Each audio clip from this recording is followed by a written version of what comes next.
नमस्कार दोस्तों। आज आपके सामने eastern body western mind Anodea Judith द्वारा पुस्तक लिखित पिछले अध्याय की अगली कड़ी लेकर उपस्थित हुआ हूँ। आइए दोस्तों, इसे बड़े ध्यान से सुनते हैं। दूसरा अध्याय, आगे विश्वासघात। अन्य लोग अत्यधिक कामुक या कामुक हो सकते हैं, बार बार उस उच्च कामुक आरोप की तलाश करते हैं जो उन पर बचपन में लगाया गया, या इस कारण से कुछ अनुपचारित यौन शोषण से बच्चे लोग बाद में अपराधी बन जाते हैं, दूसरों की सीमाओं का सम्मान करना बंद कर देते हैं और अनजाने में उनके द्वारा झेले गए दुर्व्यवहार को अंजाम देते हैं।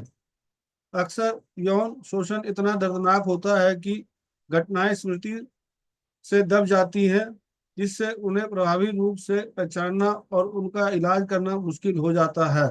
दूसरों के लिए याद बहुत ही घुसपैठिया होती है और अवांछित समय पर अन्यास हो जाती है, जैसे कि अंतरंगता, विश्राम, ध्यान या सामाजिक संपर्क के क्षणों के दौरान। यौन शोषण आनंद या दर्द की गतिशीलता को भ्रमित करता है और भावना की व्याख्या को विकृत करता है। क्योंकि शारीरिक अनुभव सुखद हो सकता है, जबकि भावनात्मक विश्वासघात दर्दनाक होता है।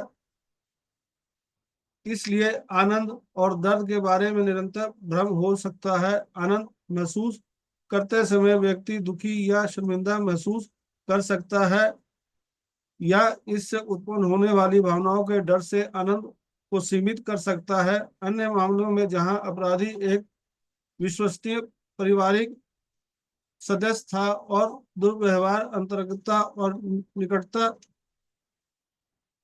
एक भी बंद कमी के बच्चे को प्राप्त होने वाली एकमात्र निकटता की आड़ में हुआ था, भावनात्मक आनंद को अपराध बोध और श्रम के साथ जोड़ा जा सकता है। दूसरे चक्र का पूरा क्षेत्र अत्यधिक उलझ जाता है।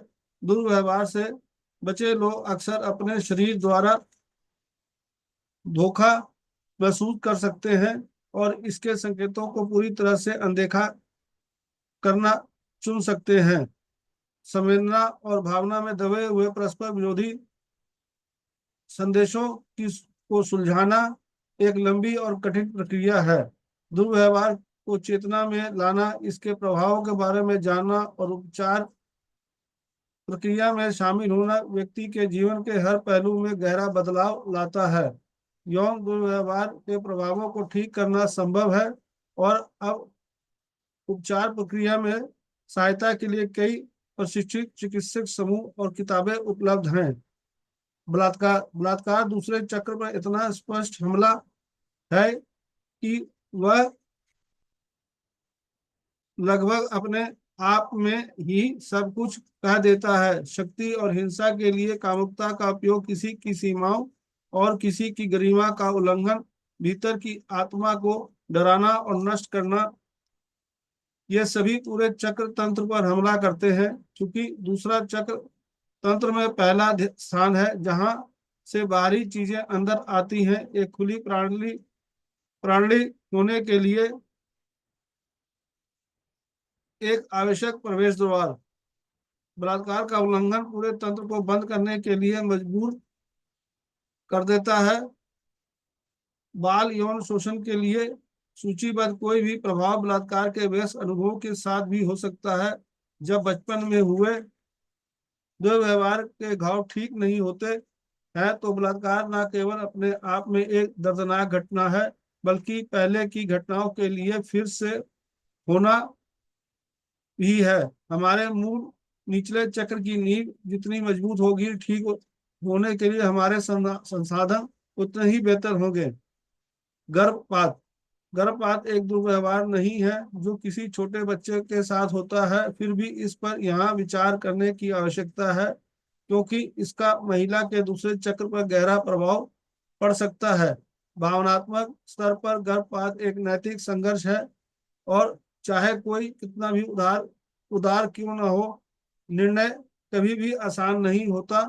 यह लगभग हमेशा भावनात्मक उथल पुथल के साथ होता है, अक्सर अपराध बोध और भय के साथ, और दुख और हानि की गहरी भावना पैदा कर सकता है। इसके अलावा गर्भपात शरीर की प्राकृतिक प्रक्रिया को रोक देता है, जो गर्भावस्था को जारी रखने के लिए तैयार होती है। एनीस्थीसिया के साथ भी दूसरे चक्र के अंगों पर हमला होता है और इस तरह को घाव को ठीक होने में समय लगता है, समय जिसे शायद कभी स्वीकार नहीं किया जाता। गर्भपात करने वाली महिला को खुद के साथ वैसा ही व्यवहार करना चाहिए जैसा वह बलात्कार की शिकार महिला के साथ करती है, क्योंकि एक तरह से गर्भपात में गर्भ का बलात्कार होता है। न केवल बच्चे की संभावित आत्मा के इर्द गिर्द अनुष्ठान या संवाद बनाना मददगार होता है, बल्कि ऑपरेशन से पहले, उसके दौरान और उसके बाद भी शरीर के साथ संवाद करना भी महत्वपूर्ण है। हम शरीर को बता सकते हैं कि क्या होने वाला है, प्रक्रिया के दौरान शरीर को आराम दे सकते हैं और इसको खत्म होने के बाद शरीर को शांत कर सकते हैं। एक ऐसा दोस्त होना जरूरी है जो आपका दुख सुन सके और उसे संभाल सके। अपनी डायरी में लिखने या अपनी भावनाओं के साथ अकेले रहने का समय। गर्भपात के इर्द गिर्द राजनीतिक माहौल इतना तूफानी है कि इससे कोई मदद की नहीं मिलती। एक महिला एक अनचाहे गर्भ से निपटने के लिए पर्याप्त दर्द और आघात से गुजरने के बाद यदि वह गर्भपात कराने के कठिन निर्णय पर पहुंचता है, तो उसे प्यार और समर्थन की आवश्यकता है, ना कि और अधिक अपमान और धर्म की। दुर्व्यवहार के सामान्य प्रभाव। ऐसी दुनिया में जो आनंद की तलाश भी करती है और उसे नकारती है, जहां कामुकता भ्रमित हो गई है, गलत तरीके से संरक्षित और दुर्व्यवहार किया जाता है, और जहां मशीनीकरण शरीर के संवेदों अनुभवों को नकारता है। दूसरे चक्र पर घाव कई और गहरे हैं। जो कुछ भी दूसरे चक्र के विकास को रोकता है, वह दो आवश्यक कनेक्शनों को तोड़ता है, मन और शरीर के बीच आंतरिक कनेक्शन और बाहरी कनेक्शन, जो आंतरिक और बाहरी दुनिया, स्वयं और अन्य आत्मा और पर्यावरण को जोड़ता है। इन कनेक्शनों के बिना हम, जैसा कि अलेक्जेंडर लिबोन कहते हैं, एक असंबद्ध आत्मा और एक विरक्त शरीर में विभाजित हो जाते हैं।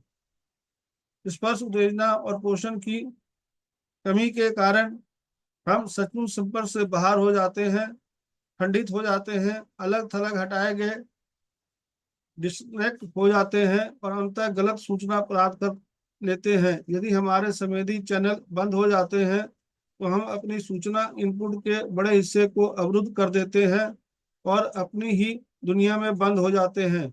अपनी भावनाओं से संपर्क से बाहर होने पर हम अनिवार्य रूप से दूसरों की भावनाओं से भी संपर्क से बाहर हो जाते हैं, और चौथे चक्र तक पहुंचने के लिए आवश्यक सहानुभूति और करुणा के आधार की कमी होती है। यदि आंदोलन के माध्यम से अभिव्यक्ति को नकार दिया जाता है, तो हमारा शरीर कठोर हो जाता है। फिर भी इसे रोकने के लिए बहुत अधिक ऊर्जा की आवश्यकता होती है। एक बच्चा जो अस्वीकृत या आलोचना के डर से अपने सभी कार्यों पर नजर रखता है, वह बहुत अधिक कवच युक्त हो जाता है।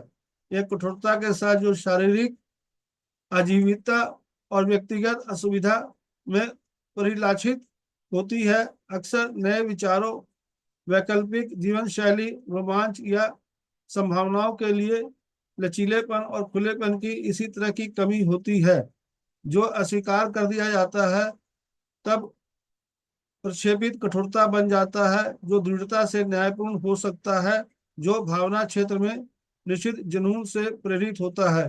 दोस्तों, ये अध्याय यहीं तक। कल फिर इसके आगे की कड़ी लेकर आपके सामने उपस्थित होऊंगा। धन्यवाद। Thank you.